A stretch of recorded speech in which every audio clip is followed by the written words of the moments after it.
And I'll be talking to you about the Transcontinental Railroad. In 1862, the Pacific Railroad Act chartered the Central Pacific and the Union Pacific Railroad companies and tasked them with building a transcontinental railroad that would link the United States from east to west.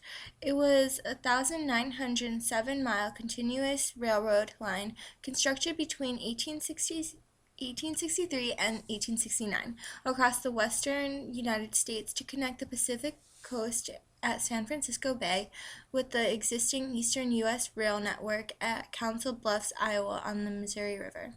Transcontinental railroads helped open up unpopulated interior regions of continents to exploration and settlement that would not otherwise have been possible.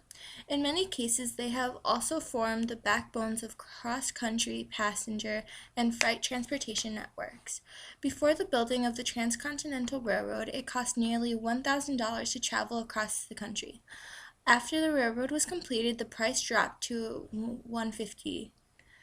In 1865, after struggling with retaining workers due to the difficulty of labor, Charles Crocker, who was in charge of the construction of the Central Pacific, began hiring Chinese laborers.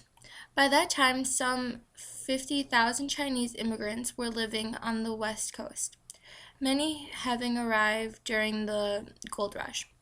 This was controversial at the time as the Chinese were considered an inferior race due to racism. The Chinese laborers proved to be tireless workers, and Crocker hired more of them.